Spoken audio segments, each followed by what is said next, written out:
Welcome back. Actually putting a full-length video up 1 week after the previous one, so that's exciting. We got another Santo and Blue Demon collaboration here. This one's called El Mundo de los Muertos. So that means the world of the dead. And this is one of 6 Santo films of 1970, one of 3 Blue Demon films of 1970, and all 3 of those are collaborations with El Santo. This one actually came out in October of 1970, and the one that I talked about last week actually came out in December of 1970, but I found them in this order. So anyway, this one was directed by Gilberto Martinez Solares, who also did the first Santo Blue Demon collaboration ever, which was Santo and Blue Demon versus the monsters. I did a whole video about that, including all the other relevant work of director Solares. So we're not going to talk about any of that in this video. We're going to keep it short and sweet. I am going to tell you right now, out of the, let's say, 14 or 15 Santo films, plus maybe 4 Blue Demon solo films, out of all those, this is the craziest one. It's absolutely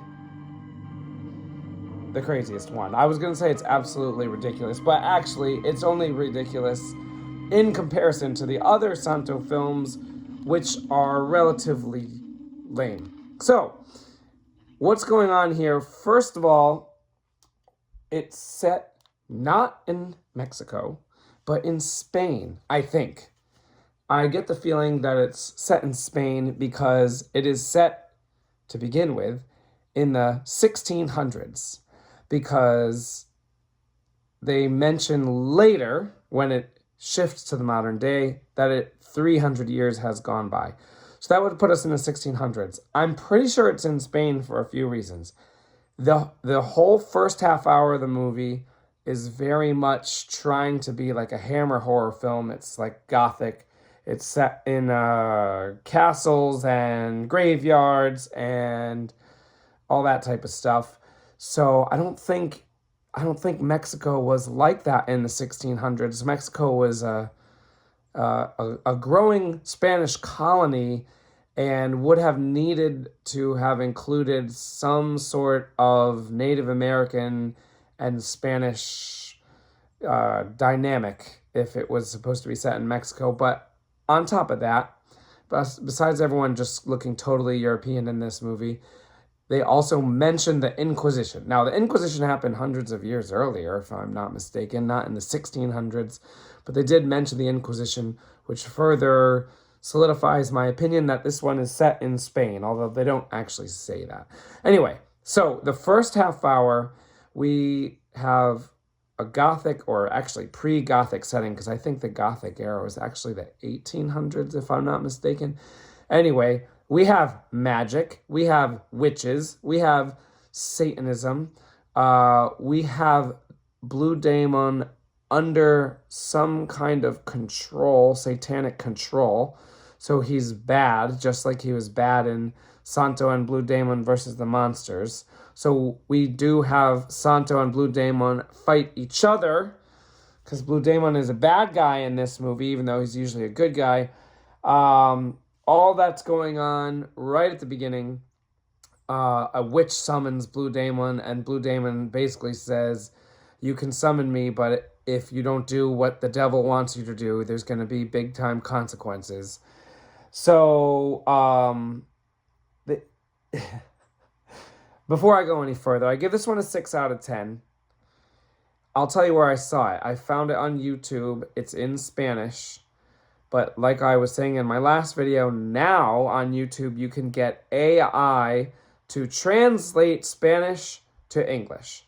So the subtitles are done by AI, which means they're not perfect, but they're good enough. And like I said in the last video, Santo films are not deep enough where you would need to know every single word that's being said. Plus, I understand most Spanish just by listening to it, so I don't have to worry about that. Anyway, so 6 out of 10. I'm saying 6 out of 10 because it's the story is more interesting than a typical Santo film, and they try to do a lot of things in the movie, but a lot of it's not that good. I think I might be being a little generous with the 6 out of 10. The first half hour actually was pretty great. Then they switch back to the modern day, and then it's just like another lame Santo film. But at least you get half an hour of Gothic Santo, which, by the way, he walks around with a sword and a cape and like a silver, it almost looks like armor, but it's really not armor. You can tell it's not armor. I don't know if it's supposed to be armor or not. He's wearing like a silver, like, top shirt. I don't know what to call it. And he has a cape and a sword. Then when it goes back to the modern day, he goes back to either how you see him here or, with like a suit jacket, which is kind of funny. Anyway, here's the biggest, I'll tell you the biggest problem right now. If you don't want spoilers, you can go ahead and watch it on YouTube. The video quality isn't too bad, but it's definitely like VHS quality. I wouldn't say it's worth your time, really, unless you liked the other Santo films, then I would watch it because it's better than most. But here's the thing. Blue Demon, like, raises zombies from the ground, and as they're coming out of their graves, they look really cool. And then as soon as they actually get out of their graves, they're just shirtless guys in spandex pants. And they don't look like zombies anymore. So that's a missed opportunity. I assume they didn't have the money to have these guys go in full zombie makeup for like every day of shooting. That's my guess. Because when they get out, it's poorly lit, but they're definitely like decayed and stuff. Then for the rest of the movie, they just look like regular guys with like a little bit of gray makeup on their face. Not like Tin Man and Wizard of Oz silver, like a little, like it almost looks like their faces are dirty. And the thing is, whenever anyone in the movie sees them, they react to them as if they're these disgusting zombies. So it's just kind of stupid. Like anytime anyone sees one of these men, they start screaming their heads off like it's a big monster. And it's just guys. It's just physically fit guys, too. Why would you scream? Do you know what I mean? They're like pretending like they're zombies. So that's silly. There's a lot of Santo wrestling zombies. And since we're getting into spoilers, Blue Demon is not really in the rest of the film. He's only in the beginning, which is weird. Kind of feel bad for him. I did want to point out that the name Santo and the name Blue Demon are not in the title of the movie. And I think this is the first time either of them have been in a movie where their names weren't part of the title. They're still listed up at the top of the poster because they're in it. But it almost is going for, I was hoping it was going to like try and be more of a horror film and not have so much wrestling. But like the middle and the end of it have a lot of wrestling, which, as you may know, is not really my thing. And I appreciate it less every time I have to watch another Santo film because I really don't need to see him wrestling for, a significant chunk of the movie. But two more things. I almost forgot. Santo, this is a huge spoiler if you care. Santo gets stabbed in the chest with a knife in this movie, which that has never happened. He almost dies. He gets stabbed in the chest with a knife by a zombie, which is weird. And then, ready? This is the craziest thing. They bring him to the hospital and do surgery on him, and it's like a full, real footage of open heart surgery, including where they drive this thing into Santo's chest. It's real, though, because they're showing like a different patient with his head covered. They drive this thing into his chest, and like, surely this isn't the method that they would use today, but they like smack this thing smack it, smack it, smack it till like wrench open his sternum. And they show all of it in this movie. Now, if you've watched all these videos, you know this is not the very first time that we've seen a real surgery inserted into a horror movie to like pass it off as like gore. I mean, it actually is gore. It's gorier than a typical horror movie. And this surgery goes on. I'll be honest, I was eating while I was watching it, and after like a minute or two of the surgery, I had to fast forward.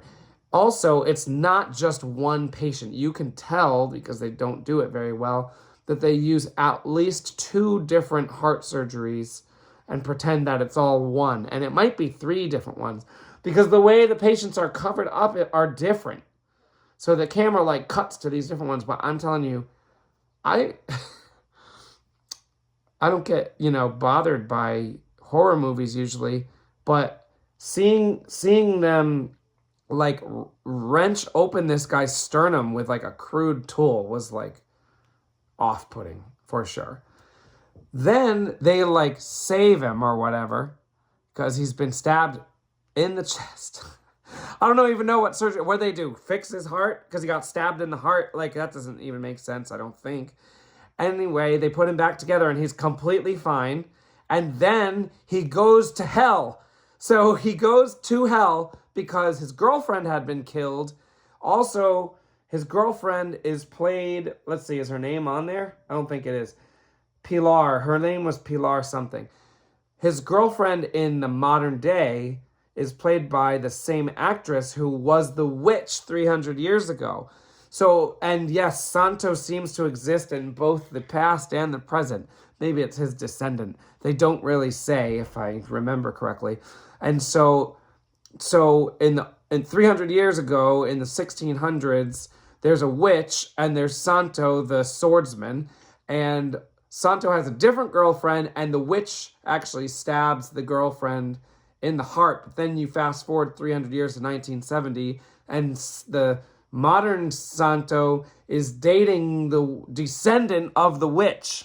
And so she's cursed, and then she gets taken to hell, and then Santo goes into hell to get her back, or get her soul back, or whatever. Now, that is such a cool idea, except it looks like garbage. They basically did hell black and white, but instead of white, they made it red. So it's black and red. And honestly, like, it would have been better if they made the whole thing black and white and then made hell in color. Because you watch the whole movie in color and then all of a sudden it goes to black and white for the best part. That's stupid. So it reminded me very much of a Brazilian film. What's his name? I talked about him on here before, but there's this series of his name's on the tip of my tongue. He's got the long fingernails, but there's, I think in the second one of his movies, he goes into hell. And unlike this one, that one actually did what I said. The whole movie's in black and white, but when he goes into hell, it's in color. And also they spent like all the money they had for that movie on the hell sequence. So hell looks cool. And the rest of it just looks like, the guy shot it in his kitchen or something.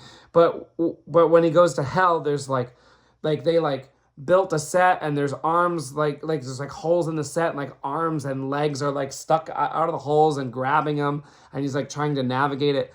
Well, when Santo goes to hell, it's just like a red version of like outside, and there's like grass and like, whatever, and like, hills and stuff.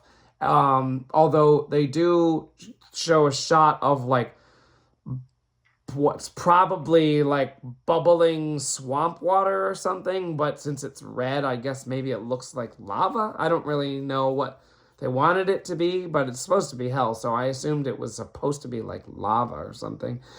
And so like basically the last 5 minutes or maybe 7 minutes of the movie are Santo in hell, and then the movie ends when he gets his girlfriend back. Like like they might actually come out of hell and go back into like color real world. But like the script is kind of cool. We've got the Gothic period or the old 1600s period. Then we've got the modern period. We've got witches. We've got zombies. Actually, there's one point where the witch throws a tarantula on Santo, and it's a real tarantula, so that kind of looked cool. Oh yeah, and then in hell, there's a part where a tarantula falls in the lava and then goes on, like, gets set on fire. Oh yeah, and in the opening credits, these satanic people are burned alive, and it actually looks good. Their skin like crackles and peels and stuff. So I feel like they spent all the money on the first half hour of the movie, and then they just like ran out. And the zombies just look like regular people, and hell is just black and white earth. So, I don't know. I gave it a 6 out of 10 because it's way more creative than a regular Santo film. But, like, it's pretty bad. So, I don't know. There you have it.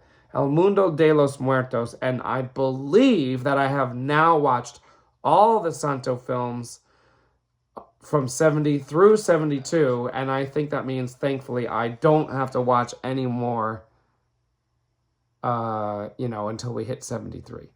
So, fingers crossed for that. Anyway, if you got this far, give it a like, give it a comment. Let me know what your favorite Santo film is, if you have watched any.